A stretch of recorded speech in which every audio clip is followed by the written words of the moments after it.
Hello, welcome to Zigmatech Learning Hub. I'll be your instructor for government. For this class, we are going to be taking our exercises from the ExamGuide app. If you don't have the application already installed on your device, I want you to download the app in order to follow along in this class. ExamGuide is a leading educational app that helps students prepare adequately for various exams like UTME, post-UTME, WAEC, GCE, KCPE, IJMB, JUPEB, BECE, SSCE, NCEE, NECO, etc. You can download the app from www.examguide.com or Google Play Store. Please subscribe to our channel and turn on the notification bell to be updated on new videos. Ready for today's class? Okay, let's get started. In today's class, we are going to look at capitalism and socialism. Specifically, by the end of this lesson, you should be able to state the meaning of capitalism, state the essential features of capitalism, state the merits of capitalism, the demerits of capitalism, the meaning of socialism, the features of socialism, the merits, the demerits of socialism, and the differences between capitalism and socialism. So these are the basic things we're going to discuss in this lesson. Now let's start with capitalism. Now capitalism by definition or meaning is defined as a political and economic system in which the means of production, distribution and exchange of goods and services are controlled and owned by private individuals. And in this case, the economic activity of government is very minimal, especially what they do is to provide essential services. Now I tell you more about capitalism. Capitalism is a mode of production that actually was ushered in by the Industrial Revolution of the 19th century, when the world moved from feudal agrarian society to industrial society, and it was brought about, and capital as this industry, their machines, even the money. So people left their farms to go and work in factories and industries. Now let's look at the fee. So you see, it's about, that's why they call it capitalism. Emphasis is on capital accumulation. So I repeat the meaning: a political and economic system in which means of production. When you talk about the means of production, you talk about the capital, you talk about, look at the four factors of production: land, capital, labor. You see that they are being controlled. Means of production, exchange of goods and services, all are controlled by private individuals. So when you have this system, we have private individual own enterprises, control enterprises. You talk about capitalist system. Now let's understand it more by looking at the features of capitalist system. One, as we said, private ownership of means of production. The means of production, what it takes to produce goods and services, the factors of production are owned and controlled by private individuals. Number two is that government provides essential services in this system. It could be that government supplies electricity, government gives water to its citizens, but the main production is done by private individuals. Now government just provides essential services to make an enabling environment for this capitalism to thrive. Now we have two classes in capitalist system.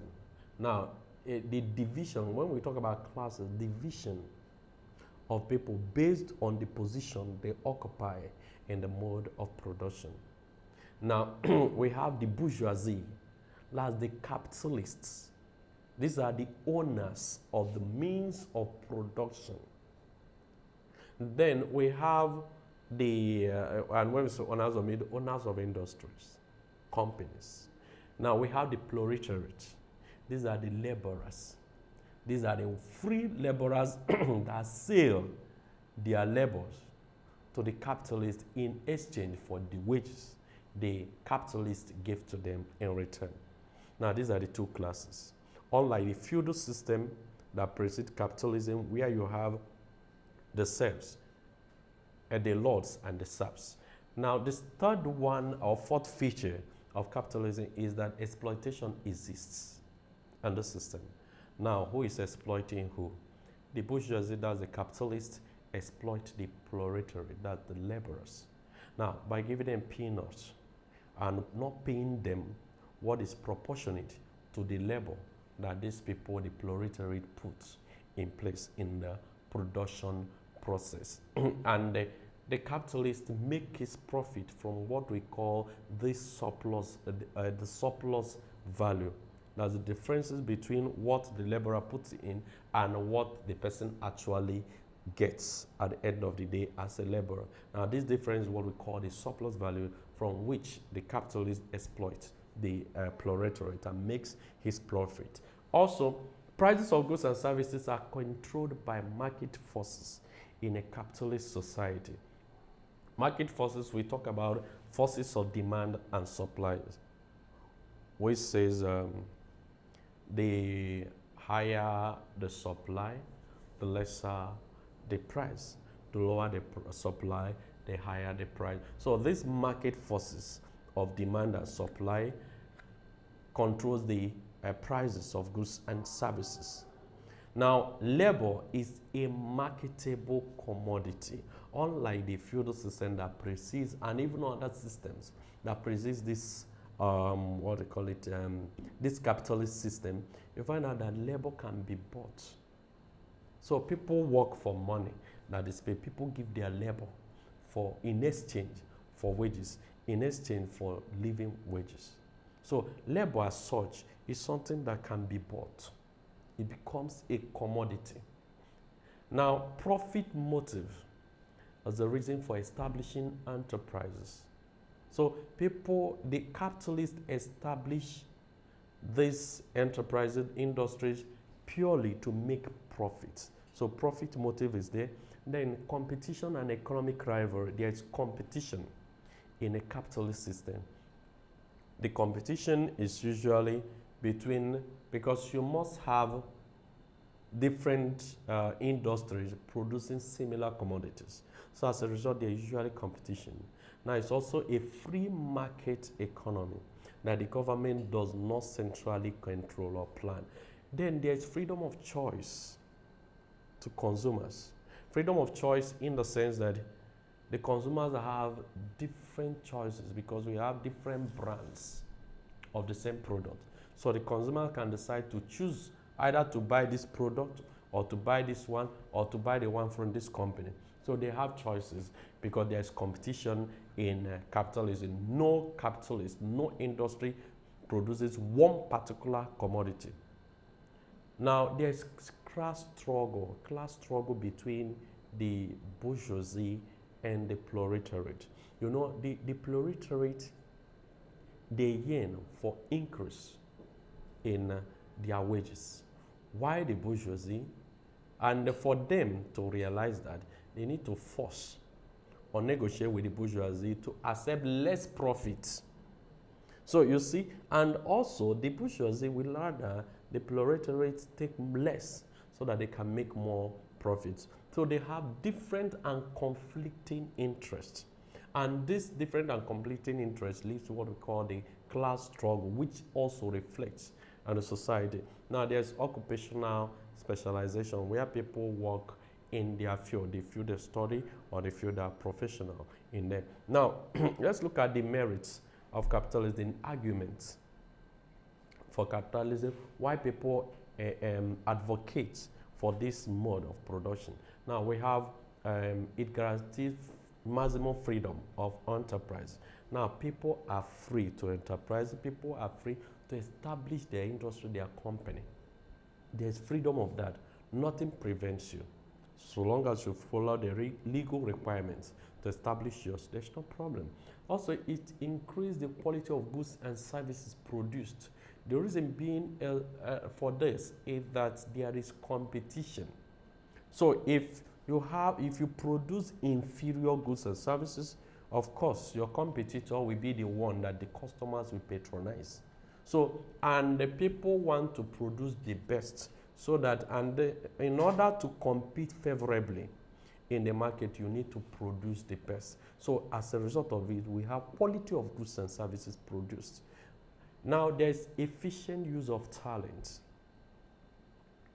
There's efficient use of talent in a capitalist system because it encourages initiatives and the system. Also, it encourages inventions and innovation, because actually inventions and innovation is one of the driving wheels of capitalism. When you invent something, you can establish industry based on that, based on your invention, and market your inventions. So it encourages that. So people think of what they can do, what they can invent, so that they can start selling them. So it brings about it. Then it encourages diverse economic development. Now, statistics shows that capitalist states are more developed than its counterpart, the socialist states. So it brings about, propels economic development. It leads to specialization, because people specialize, even the capitalists specialize in one area or the other. It promotes hard work. This is another major argument for capitalism, because you earn based on how hard working you are. So the more you put in effort, the more you gain in a capitalist society. And people work hard to enterprise in a capitalist system. Also, it encourages healthy competition that will bring about increased quality of goods and services that people consume. It encourages private ownership of property. It encourages people, private individuals, to acquire as much property as they can. Also, it encourages consumer sovereignty, because the target of every production is the consumer, as they say, to whom to produce. So the consumer becomes sovereign because they target to make the consumer happy, and as a result, increased quality of goods and services will set in. Now, let's look at the demerits of capitalism. Now, the major critique of capitalism is a German philosopher called Karl Marx. That's the person that did a criticism against capitalism, because he was not comfortable with the evils of capitalism. Now let's look at the demerits of capitalism. One, it encourages the exploitation of the poor by the rich. The poor, the proletariat, the workers, by the rich, that's the bourgeoisie or the capitalists. It encourages that, because exploitation, if you work in private establishment, you have a first-hand knowledge of what we mean by exploitation. Now, it leads to inequitable distribution of income and wealth.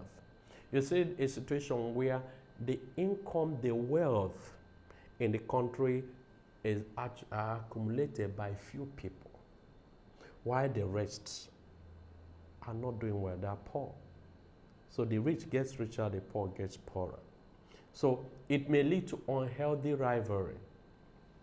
Unhealthy rivalry could be between the capitalists, industrialists producing similar commodities. They can do irregular things to gain, or illegal things to gain advantage. Also, even between the capitalists and also the proletariat, there could be unhealthy rivalry. It may threaten the sovereignty of the state. The sovereignty of the state can be threatened because the bourgeoisie can become at times more powerful than the government of the state.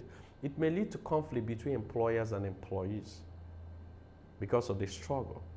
It may lead to job insecurity, because in capitalist system, people can be fired from their job. Laborers can be relieved at any time, because the main calculation of the capitalist is how to make and increase profit and also increase capital. Now, it does not consider public interest because of profit motive. Profit motive is the main thing they think about, not the interest of the public. It widens the gap between the rich and the poor. Accordingly, the rich gets richer, the poor gets poorer. It brings about inequality in the society, sharp inequality in the society because of this inequality between the two classes mentioned. Also, there is danger of private monopoly. When you allow private individuals to own enterprises, now it can lead to private monopoly where one individual produces a particular commodity. Also, it encourages oligarchy, where government is in the hand of the few who rule in their own selfish interests. So it can encourage that. And these few people are the capitalists. Now, these are the demerits of capitalist system. Now, let's look at socialism. Now, socialism is a political economic system in which means of production, distribution, and exchange of goods and services are majorly owned and controlled by the state. So we are talking about public ownership of means of production. So in this case, we don't talk about private ownership. Private individuals don't control and own means of production. Rather, it is the state. It is publicly owned. Now, this is an ideology. This is the mode of production advocated by Karl Marx, the person that did a critique, that criticized capitalism. He believed that one day capitalism, through revolution, will give way to socialism, then finally to what we call communism. So this is the meaning of socialism. And as I mentioned, this is Karl Marx. He's the person that actually we regard him as the father of socialism because he advocated for socialism with his friend Friedrich Engels. So they did a lot of work advocating socialism and communism. Also, another person that actually expatiated more on their work is V.I. Lenin. Now, let's look at the features of socialism.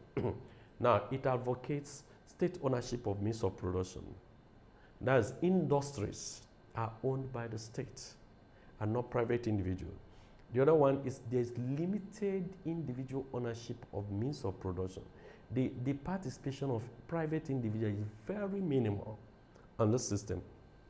And this system promotes what we call egalitarian society, a situation where everybody is equal. So we don't have discrimination based on the position you occupy and the means of production. Now here, labor is not a marketable commodity. Now, it is your right in the system that you must work and you earn according to your ability. So, and you must work. So it's the responsibility of government to position you where you work. Also, the economy is centrally planned. The government centralizes the planning of the economy.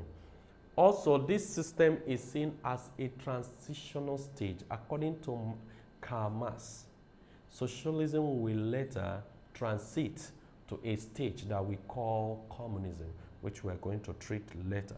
It will later lead to communism. So it's not a final stage, because according to Marx, society has moved from the communalism, slave-owning society, feudalism, capitalism. Then after capitalism, we're going to have socialism.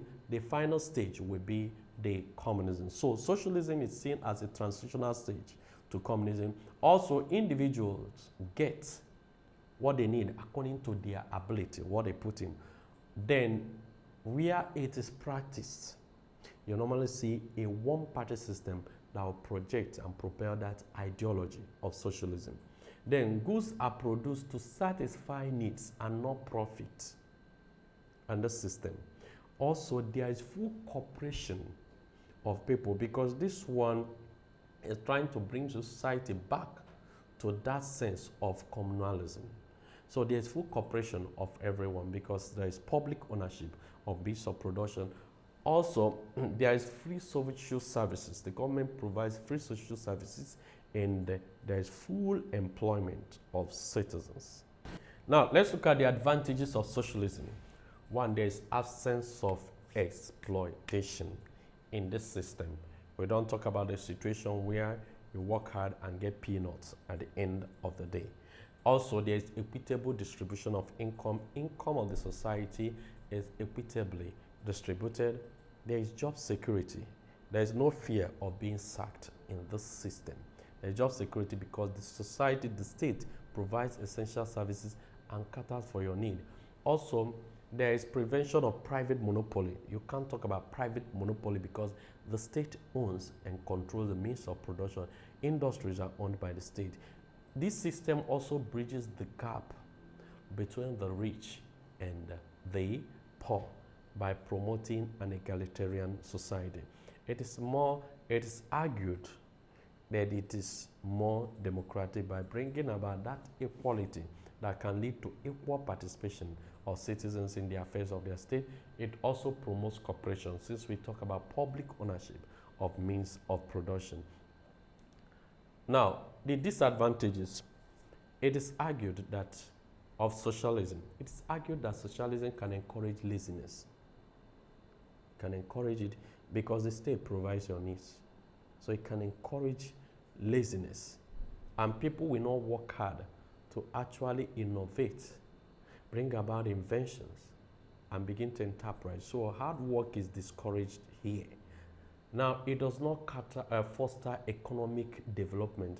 Where it has been experimented, it has been seen that capitalism propels more economic development than socialism. Also, no alternative choice for the people. Now, because there is absence of competition here, there's no alternative choice for the people. People do not have choice. They must take that which is provided by the government. And also, it is argued that this system suppresses individual initiative, because you cannot invent something and establish industry based on your invention, to market it. You can't do that. So it suppresses individual initiative. Everybody keys into the ideology and where the government is going. Then it lowers the quality of goods because of absence of competition. You're not competing with anybody. The consumers, they don't have choice. It leads to state monopoly. That is only the state as the producer of a particular goods and services. Then it discourages specialization because the state who owns the means of production can put you anywhere and can redeploy you in a place of work. Now, let's look at the differences between capitalism and socialism. One, in capitalism, you see that there is private ownership of means of production. Individuals are allowed to own companies. Now, in socialism, you see that there is state ownership, public ownership of means of production. So the means of production in this case are not owned by the public. Owned by the public and not private individuals. Now, in capitalism, you see inequality because we have classes, the bourgeois and the proletariat, and the bourgeois exploits the proletariat, and the gap continues to widen. While in socialism, you talk about an egalitarian state where there is equality of individuals. Now, labor is a commodity. What you buy, people sell their labor in return for wages. So it's a commodity in a capitalist society. And while in the socialist society, it is not seen as a commodity. You're not being paid when you work because of your labor, but you're being paid because you put in, this is your ability, and also you need to be paid.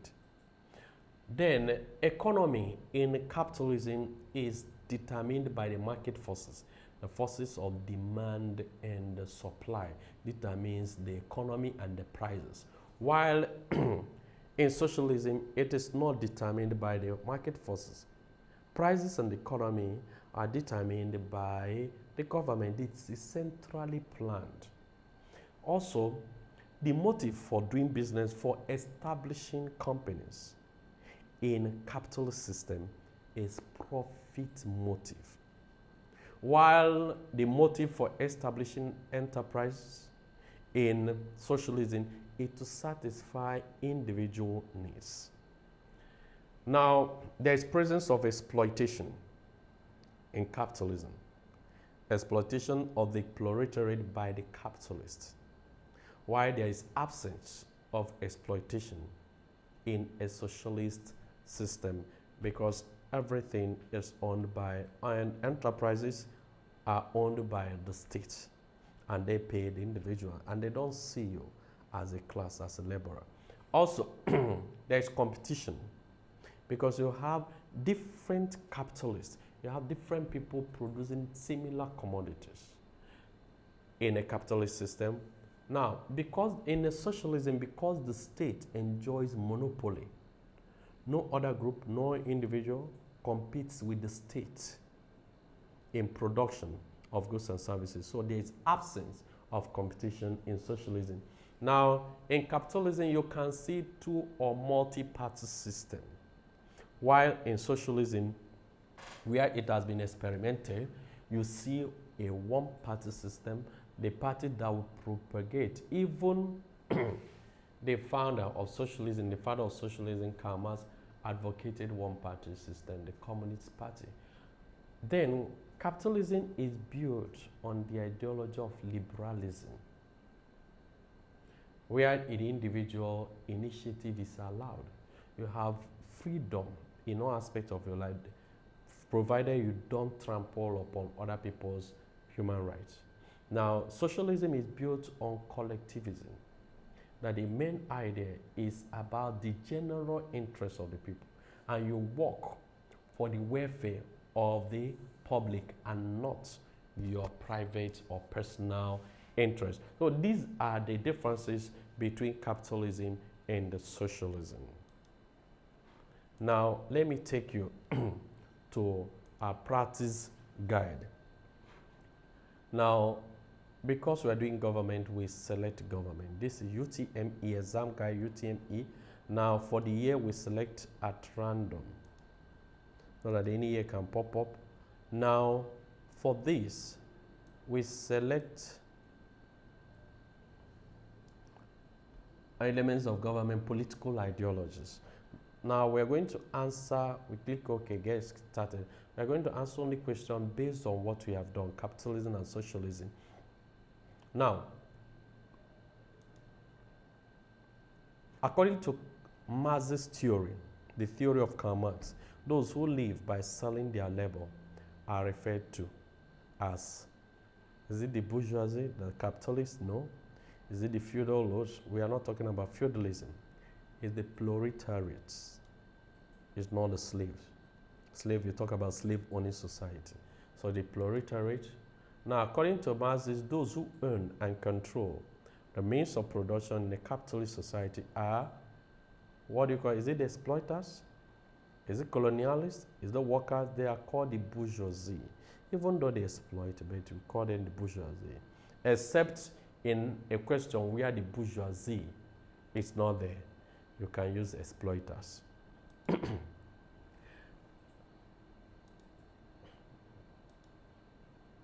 Now, in a socialist economy, private accumulation of wealth is regulated, prohibited, limited, encouraged. It is prohibited. Or is it regulated?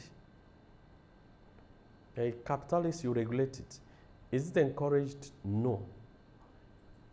Is it prohibited? We can't say prohibited completely because it is allowed, but it's highly limited. Now, a form of okay, no, that's not our question. Now, according to Karl Marx, the mode of production that precedes capitalism, that came before capitalism, is feudalism.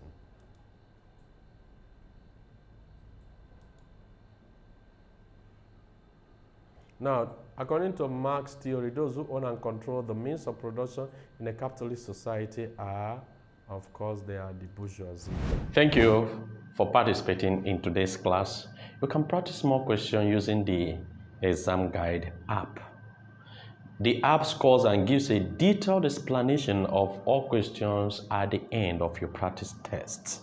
You can learn a particular topic of interest with different modes like study mode, mark mode, and the practice mode. It also has other features that make learning fun. It is a must for all serious students. Download from www.examguide.com if you don't have it yet. See you in the next class. Don't forget to subscribe to our channel, hit the notification bell, and share the video.